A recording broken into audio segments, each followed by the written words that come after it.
Raj TV நேயர்களுக்கு வணக்கம். உங்களுக்காக மறுபடியும் ஒரு குட்டி கதை. 2 நண்பர்கள் இருந்தாங்க. அதாவது எந்த அளவுக்கு நண்பர்கள்னா, சின்ன வயசுலேருந்து சேர்ந்து படித்து ரொம்ப திக் ஃப்ரெண்ட்ஸ். அவங்களுக்குள்ள அடிக்கடி ஏதாவது சண்டை வரும், ஏதாவது வாக்குவாதம் வரும், அதுக்கப்புறம் சரியாயிடுவாங்க. அந்த மாதிரியான ஒரு நல்ல நண்பர்கள். அந்த 2 நண்பர்களுக்கு இடையில் ஒரு புதுசாக ஒரு வாக்குவாதம் பிறந்தது. நீ சரியா இல்லை நான் சரியா அப்படின்ட்டு. ஆனால் இந்த வாக்குவாதம் என்ன பண்ணிருச்சு அப்படின்னா, இவங்க நட்பையே முறிக்கிற அளவுக்கு போயிருச்சு. ஏன்னா ஒரு நபர் தான் தான் கரெக்டுன்னு நினைக்கிறாரு, இன்னொரு நபர் தான் தான் கரெக்டுன்னு நினைக்கிறாரு. அப்போ ஃப்ரெண்ட்ஷிப்பே முடிகிற மாதிரி இருக்குது. கண்ணா பின்னான்னு அவங்களுக்குள்ள கத்தி பெரிய சண்டை மாதிரி ஆகும்போது அதை கடக்கக்கூடிய ஒரு வழிப்போக்கன் கடந்து போகிறாரு. உங்கள் 2 பேருக்குள்ளே என்ன பிரச்சனை அப்படின்னு கேட்குறாரு.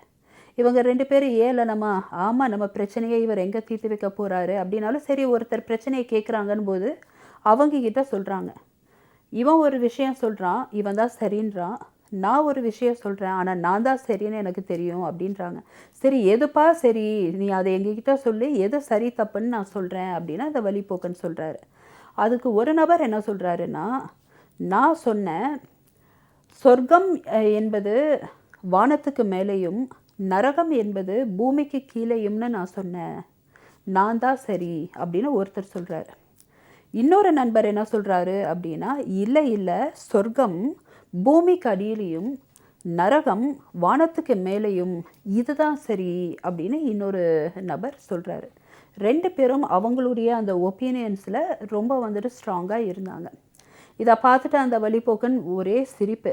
இதுதான் உங்கள் பிரச்சனையா, நீங்கள் 2 பேருமே தவறுதான்ப்பா அப்படின்னு சொன்ன உடனே இவங்க 2 பேருக்குமே தூக்கி வாரி பிடிச்சி, எப்படி சொல்கிறீங்க அப்படின்னா அந்த வழிப்போக்கன்ட்ட சண்டை போட போகிறாங்க. நீங்கள் நினைக்கிற மாதிரி சொர்க்கம் வானத்துக்கு மேலேயோ பூமிக்கு கீழேயோ இல்லை, நரகமும் வானத்துக்கு மேலேயோ பூமிக்கு கீழேயோ இல்லை. சொர்க்கமும் நரகமும் உங்களுக்குள்ளே தான் இருக்குது.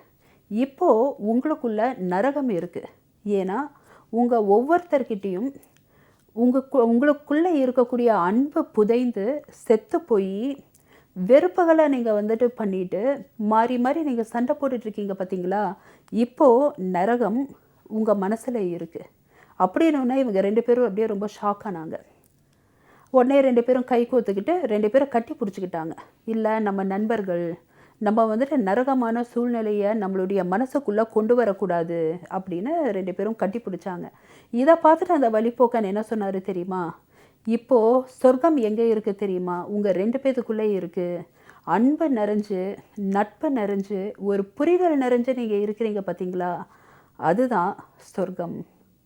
இவ்வளவு தாங்க லைஃபு. சொர்க்கம் நரகம்னு நம்ம எங்கேயும் தேடணும்னு அவசியம் இல்லைங்க, நமக்குள்ளே தான் இருக்குது. நல்ல விஷயங்களை தேடி போய் நல்ல விஷயங்களை படித்து நல்ல மக்களை மட்டும் சந்தித்து மேன்மையான எண்ணங்கள் வளர்த்து வந்தோம்னா சொர்க்கமான சூழல் நமக்குள்ளே இருக்குங்க. அப்போ நம்மளுடைய வாழ்க்கை சொர்க்கம் அப்படின்னு யோசிக்கக்கூடிய சூழ்நிலை நமக்கு பிறக்கும். ஆனால் தப்பான வழியில் நான் அதை சம்பாதிக்கணும், இல்லை பொய் சொல்லணும், தீய எண்ணங்களை வளர்த்துக்கணும், இல்லை தீய நண்பர்களோட பழகணும் அப்படின்ற அந்த ஒரு எண்ணத்தில் நம்ம வாழ்ந்து கொண்டு இருந்தோம்னா நரகம் நமக்குள்ளே இருக்கும். நமக்குள்ளே இருக்கக்கூடிய நரகம் நம்மளுடைய வாழ்க்கையை நரகமாக்கும், நம்ம சுற்றி இருக்கக்கூடிய மக்களுடைய வாழ்க்கையையும் நரகமாக்கும். இந்த கதை உங்களுக்கு நிச்சயமாக உபயோகமாக இருக்கும்னு நம்புகிறேன்.